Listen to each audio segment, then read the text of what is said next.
right, time to get a check on what's happening outside. It's going to be a wet one today, Matt. Yeah, going to be a wet one. It's not often we get a day with just light to moderate rain all day long. That's what we're going to have on radar, at least. It doesn't mean where you live you'll have rain all day in that location, but it will be on and off throughout the day.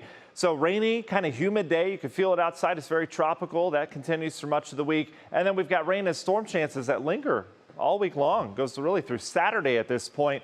We've got rain around all day long on radar, 30 to 60% coverage at any given time. You can see right now we're dealing with about the 60% coverage of just some light to moderate rain. We'll zoom in right now. Some of the heavier downpours, areas of western Cuyahoga County right now. Bay picking up a little bit of rain there. Good downpour in Westlake. Another one down towards North Olmsted. We catch a break in the greater Cleveland area with just some drizzle, and then another little batch heading through Garfield Heights. This will get up into the Newburgh Heights area, Independence over towards Parma here shortly. And then down towards the south and east, we follow that rain through Hudson, Streetsboro along 303 there, dealing with some decent downpours. One more batch coming in our southern counties, Millersburg, Dover, New Philly, picking up rain that will get into the Canton area and eventually Worcester. Lots of rain to come. This is all light to moderate, though. Again, not often you see this on radar. Normally it's, gully washers that we're dealing with. Not the case here today. We're on the eastern periphery of a low pressure, which is centered right about here. That low will continue to spin over the next couple days, bringing us daily rainfall chances at least through Thursday. Thursday it kind of looks to back off a bit. But the thing you notice, there's this envelope or this area, this air mass that kind of moved in last night as we were expecting of humidity. This originated in the Gulf, this system did. So it's almost like a tropical system. And again, you can feel it as you step outside. Dew points in the 60s. That's air you can wear. Area-wide, we're in the 60s right now. Sandusky, the only spot in the upper 50s there in terms of dew point. All of us dealing with the humidity. And temperatures in the 60s. Not going to rise much today with the clouds and the showers around. Should get into the low 70s at best this afternoon. National Design Mart hour-by-hour forecast. Keeping the rain train going through noon. Should back off a little bit, and then we'll see some more pops on radar. Perhaps a thunderstorm or two once we get that daytime heating, 3, 4, 5 o'clock.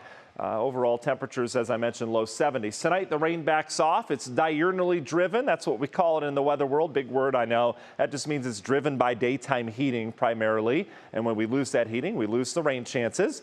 And then tomorrow, I think we start with clouds. I think the clouds will burn off and we'll have more sunshine tomorrow, but that sunshine is going to help fuel more pop-up showers and thunderstorms. And I do think we're going to crank out some heavier downpours tomorrow in spots, not for everybody. If you're trying to get the yard work done, good luck. Yesterday was the day to do it, as we were talking about. Not good today. Thursday, I think we could squeak a day in there. Much of Thursday should be dry with a lower rain chance, and then it creeps back up Friday, Saturday. But the Friday, Saturday rain, I think, is going to be early in the day. I think much of Friday and Saturday will be dry. That humidity, as I mentioned, through Saturday, and then it'll back off. All right, let's talk about that extended forecast. This low starts to depart. More rain tomorrow. Isolated storm chance on Thursday. Again, much of the day's dry. Attention turns towards this low pressure out towards the west. This is going to be the one that creates severe weather across areas of the Midwest. I'm expecting storms to really explode on radar Thursday afternoon, Thursday night, back towards Chicago. We would track any of those leftover storms, likely in a big complex, our first one of the season, that would roll through sometime Thursday night or Friday morning. The timing's still going to fluctuate, but this is your severe risk. I've got it for Friday morning right now. Weird time, right? That moves through. We save Friday with sunshine, and then we get another round perhaps Saturday morning with a saved day later in the afternoon. We should be fine. And then we turn rainy and cooler next week. This is your drought monitor. These are all the areas across the country dealing with drought, not us locally. Look at where the rain falls, right where they need it, Midwest and over towards the eastern seaboard, towards the mid-Atlantic. Union Home Mortgage 10-day forecast, nice and mild and humid all the way through Friday. And then we finally say goodbye to the rain chances on Sunday. Cleveland Marathon looks good, comfortable for runners as well, with temps in the 50s when that race starts. Anita?